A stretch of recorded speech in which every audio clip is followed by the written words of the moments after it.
Хүн хэмээх бодгалыг өрний ангаах ухаан болон дорны ангаах ухаанд хэрхэн авч үздэг талаар та бүхэндээ тайлбарж өгье.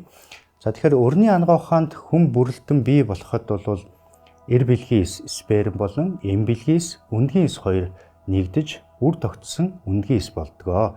Ингэхдээ эцгээс ирж байгаа удмын мэдээлэл болох 23 хоромсом, эхээс ирж байгаа удмын мэдээлэл болох 23 хоромсом хоорондоо нэгдээд эндээсээ эсийн хуваагдал явснараа удмын мэдээлэл солилцож шинэ хүн бүрэлдэн бий болдог байна. Ингэхдээ эхлээд бол үр тогтсон өндгийн эс маань нэг эс байжгаад 2 эс болно, 2 нь хуваагдаад 4 болно, 4 нь хуваагдаад 8, 8 нь 16 гэх мэтчлэн эсийн хуваагдал явснараа бодгалыг үүсгэх нийтдээ хүнийг тогтолцоог үүсгэж яадаг нийт 37 тэрлион эс болтлоо хуваагддаг байна.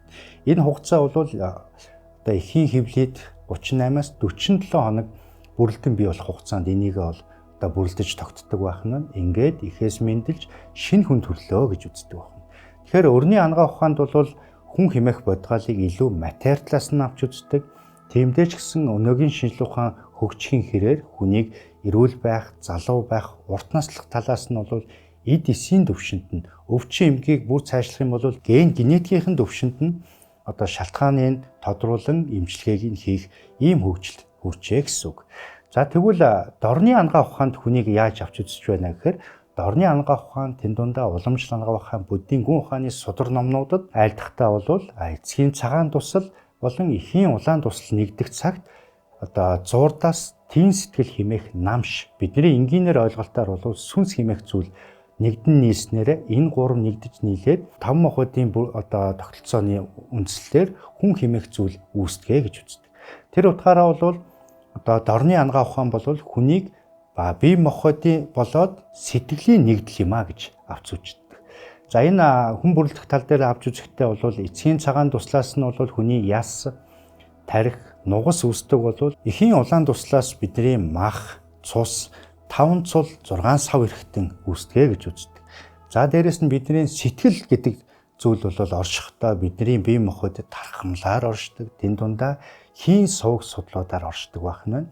Тэр утгаар нь бол бидний дорны ангаах ухаан, уламжлал ангаах ухаанд бол хий, судал, дусал хэмээхэн зүйлийг бол чухалчлан авч үздэг. Энэ нь бидний сэтгэлтэй холбогддог байна. Тэгэхээр дорны ангаах ухаан бол хүнийг илүү зөвхөн бие махбод биш, эндээс сэтгэлтэй нэгдэл юм а гэж авч илүү өргөн цар хүрээтэй авч үздэг байна. Гэхдээ дорны ангаах ухаан болон өрний ангаах ухаан хоёрыг бол нэг нэгнээр нь үгүйсгэх ямарч боломжгүй юм.